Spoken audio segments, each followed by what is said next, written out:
आप सुन रहे हैं हार्ट ब्रेक हॉरर और आज की कहानी 20 साल पुरानी है। तो कहानी को अब शुरू करते हैं। मेरा नाम सूरज है और ये कहानी उस समय की है जब हम सब मेरे मुकेश भैया की शादी में बारात जा रहे थे।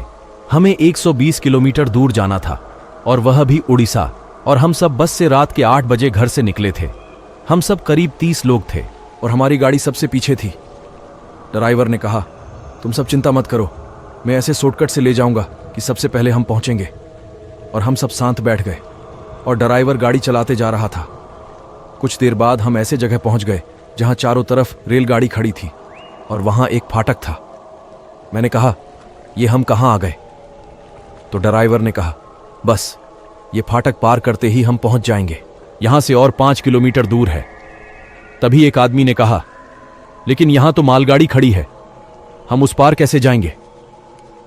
तभी ड्राइवर ने कहा, कुछ देर बाद ये मालगाड़ी चली जाएगी और हम सब ये फाटक पार कर लेंगे। वह फाटक रेलवे स्टेशन के पास ही था। वह स्टेशन काफी पुराना था। उस स्टेशन को देख के ऐसा लग रहा था कि कोई वहां से आता जाता नहीं हो। पूरा स्टेशन सुनसान था और चारों ओर मालगाड़ी खड़ी थी।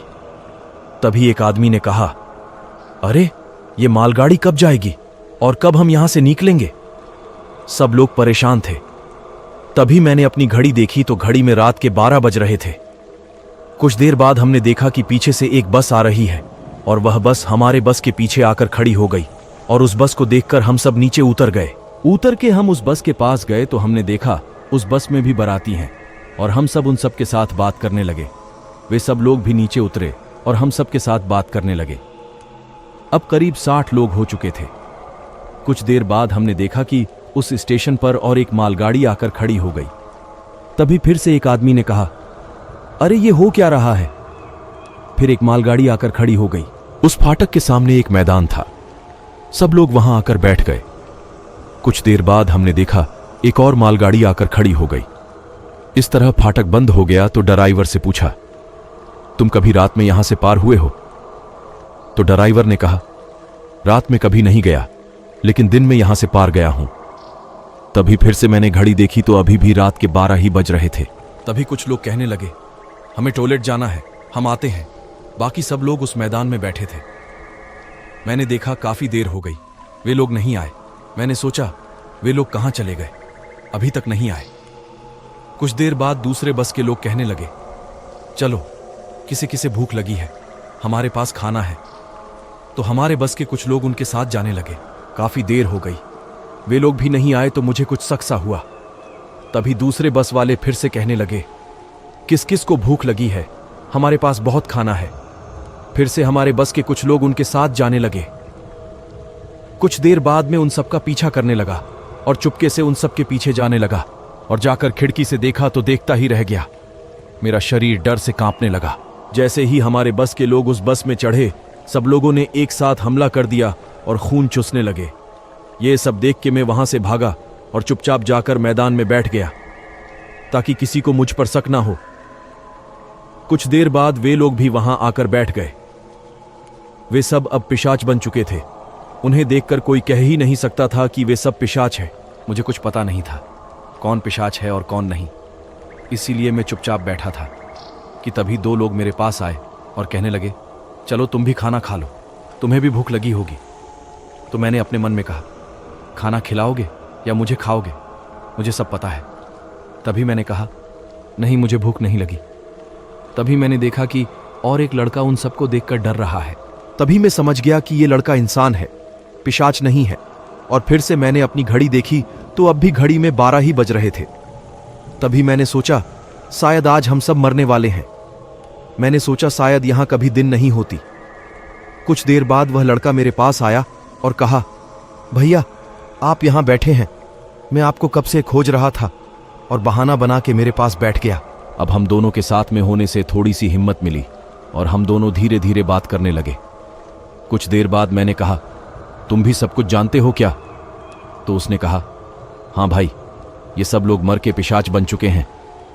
तो मैंने पूछा, तुम्हें कैसे पता? तो वह कहने लगा, जब ये लोग और हमारे बस के लोग टॉयलेट करने गए थे उस समय में भी उनके पीछे पीछे गया था। तभी मैंने देखा 2 लोग अपना मुंह खोले तो उनके 2 दांत अपने आप बड़े हो गए और उन दोनों ने हमारे बस के लोग पे हमला कर दिया और खून चूसने लगे और तब तक नहीं छोड़ा जब तक वे जमीन पे नहीं गिर गए। और ये सब देख के मैं मालगाड़ी के पास जाकर छुप गया। तो मैंने कहा, वहां से तुम भागे क्यों नहीं? तो उसने कहा, भागने का कोशिश किए थे, लेकिन मेरे पैर उस मालगाड़ी से आगे बढ़े ही नहीं। कुछ तो है यहाँ पर, इसलिए मैं वहां से जा नहीं पाया। फिर मैंने कहा, तो तुम ही बताओ यहाँ से अब बाहर कैसे निकलेंगे? उस लड़के ने कहा, सुबह में हम यहाँ से निकल जाएंगे। तो मैंने कहा, सुबह होगी तब ना? तो उस लड़के ने कहा, ये तुम क्या बोल रहे हो, सुबह नहीं होगी क्या? मैंने कहा, अब और सुबह कभी नहीं होगी। तो उस लड़के ने कहा, तुम्हें कैसे पता कि सुबह नहीं होगी? तो मैंने धीरे से अपनी घड़ी दिखाई और कहा, ये देखो, जब से हम आए हैं तब से रात के 12 ही बजे हुए हैं, 1 मिनट भी नहीं बढ़ा है। तो उस लड़के ने कहा, घड़ी खराब हो सकती है। तो मैंने कहा, नहीं, घड़ी खराब नहीं है, देखो सेकंड का कांटा चल रही है। तो उसने कहा, अब हम क्या करेंगे? तो मैंने कहा, कोई तो रास्ता जरूर होगा यहां से बाहर निकलने का। और हम दोनों सोचने लगे। कुछ देर बाद एक आदमी बोलने लगा, अंताक्षरी खेलेंगे क्या? वैसे भी हम सब बोर हो रहे हैं। और सब लोग अंताक्षरी खेलने लगे।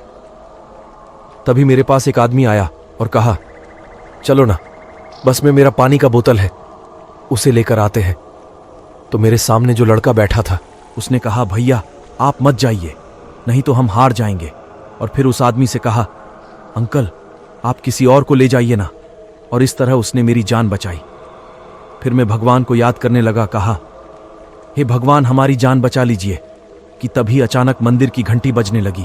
घंटी की आवाज सुनकर वे सब गायब हो गए। हम सिर्फ 4 लोग ही वहां पर थे।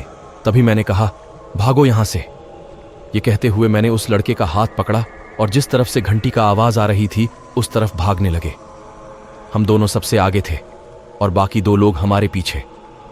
कुछ देर बाद हमने देखा घंटी की आवाज अब बंद हो गई और वे सारे पिशाच फिर से आ गए और हमें दौड़ाने लगे। तभी मैंने देखा हम मंदिर के दरवाजे तक पहुंच चुके हैं और हम मंदिर का गेट खोल के अंदर घुस गए। लेकिन हमारे पीछे जो लोग थे वे नहीं पहुंच पाए। उन सबको सब पिशाचों ने मिलकर पकड़ लिया और वहां से ले गए। कुछ देर बाद हमने देखा अचानक सुबह हो गई और मंदिर में पुजारी आ गए। हमने सारी कहानी पुजारी को बताई तो पुजारी ने कहा, हाँ ये जगह शापित है। आज से 10 साल पहले ऐसे ही कुछ बाराती फाटक पार कर रहे थे। तभी कहां से एक पिशाच आया और उन सबको गले में काट के पिशाच बना दिया। उन सबकी मौत हो गई और तभी से जो भी रात के समय यहां आता है वह कभी लौट के नहीं जाता और ना ही कभी उसके लिए दिन होती है। तुम दोनों का नसीब अच्छा है जो देवी मां ने तुम दोनों को बचा लिया और इस तरह से हमारी जान बची थी। तो कहानी आप सबको कैसी लगी?